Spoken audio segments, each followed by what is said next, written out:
And we're back, and the bush is so green. Summer has arrived, and oh boy, did it arrive. We waited a long time for the rains to come. They were late, but they arrived. We got over 55 mils in one night.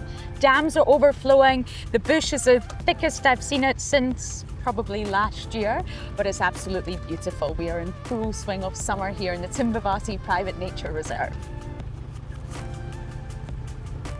The transformation here is just amazing, and it felt like it happened overnight. The insect life is thriving, and the smells.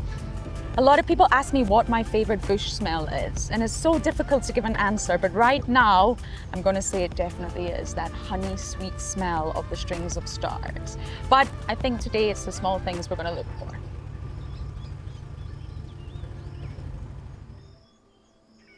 Spotting a tree agama is one of my favorite things on drive.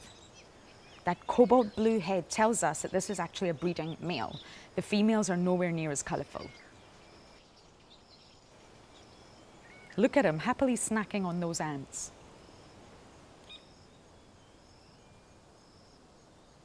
With tree agamas, their dominance is determined through fighting. They can be really aggressive. The dominant male will enjoy the privilege of mating with all the females, and he'll get the best spot in the tree.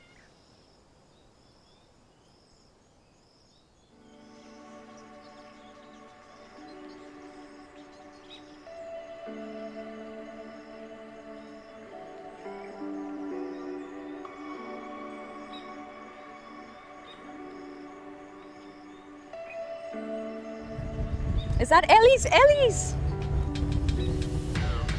I wonder if they're coming to the water. I wonder if they're gonna swim.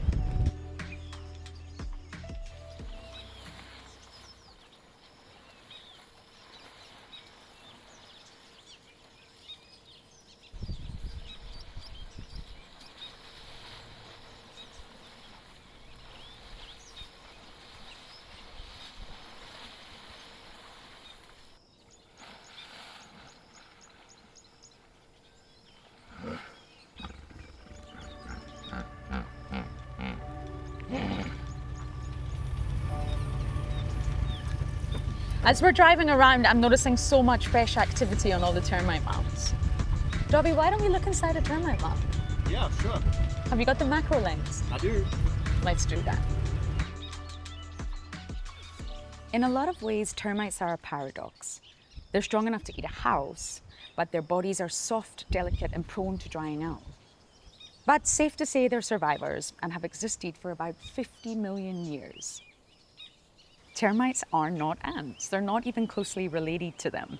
They're more closely related to cockroaches. Within the colony, termites use vibrations to communicate with one another. So for example, when a soldier senses a threat, they tap or literally bang their heads against a mound, creating vibrations which will warn the rest of the colony.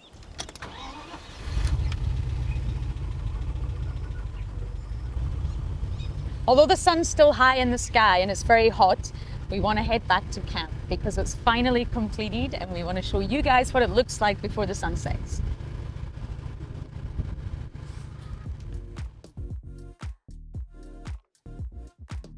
It's time to show you the Two Wild camp, which is now called Amaya. It will look very different from the last time you all saw it. Because of the rains, it's now summer, but also because the camp is finally complete.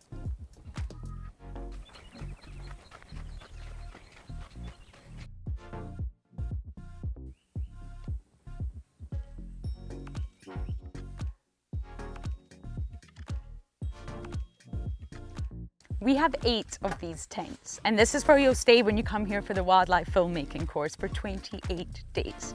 But when the courses are not running, this camp will also operate as a lodge where you'll go on game drives, picnics, bushwalks, whatever you like.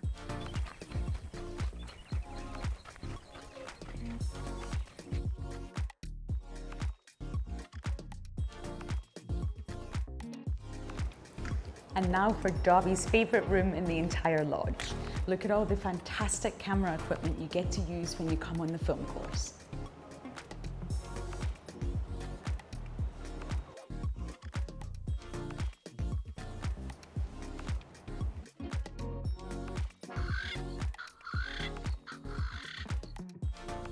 Thank you for joining us on this wild journey of building Amaya here in the Timbavati Private Nature Reserve. I can't wait to get stuck into the film courses this year. We've got some really exciting ones lined up, and we hope that you can come here and stay with us one day.